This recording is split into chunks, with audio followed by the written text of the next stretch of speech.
Sveiki, atvykę į Vabaltę. Šiandien turim neeilinį variantą, nes tas traktorius atvyko kažkoks keistas pas mus. Turim Fendą su apsukama darbo vieta. Užeikit į kabiną, parodysiu daugiau.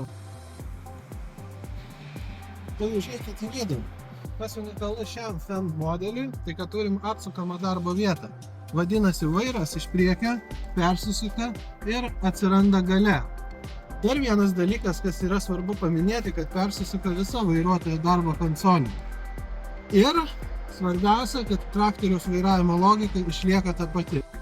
Kas yra įdomu, kad visa vairo konsolė persisuka kartu su porankiu ir tada mes traktorių vairuojam tarsi įprastai. Kas patogu vairuotojai, ypatingai jeigu dirbam darbus susijusius su frezavimu arba su šienavimu, ir jūsų šienapjovė yra gale iš 3 dalių, tai traktorius veikia įprastai kaip kombainas. Tiesiog logika jo yra šiek tiek keistesnė vairavimo, prie ko reikia laiko priprasti. Bet iš tikrųjų traktorius tampa netgi manevringesnis, kas iš ties yra puiku.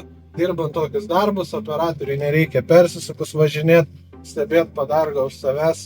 Tai ypatingiam atvejam tokia darbo vieta yra taikoma tiek 1000 serijos traktoriuose, tiek 900 serijos traktoriuose. Dabar galime pasiūlyti ir naujajame 800 serijos traktoriuose. Kas yra įdomu, kad visas porankis persisuka kartu su pedalai, su vairu. Tai turime standartinę dydžio vairą, normalią darbo vietą, prie kurios operatorius jau bus pripratęs.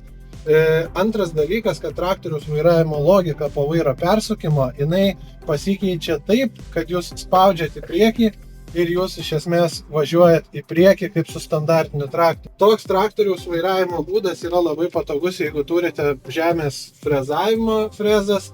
Taip pat, jeigu naudojate trigubą šienapjovę pakabintą tik ant galinės dalies, tada operatoriui persisukti nereikia ir jis važiuoja pilnai patogiai taip kaip su normaliu traktoriu. Šiek tiek pasikeičia valdymo logika, kuri iš savęs primena kombainą.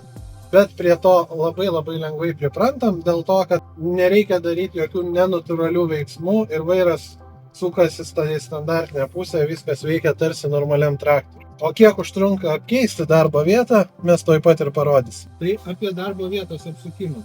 Jis yra pakankamai paprastas.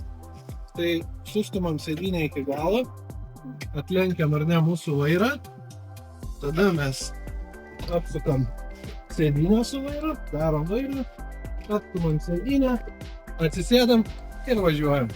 Jeigu turit nestandartinių poreikių ir jums reikia apsukamos darbo vietos, tai prašom atvykti, kreiptis pas mus ir galbūt mes jums galėsime padėti.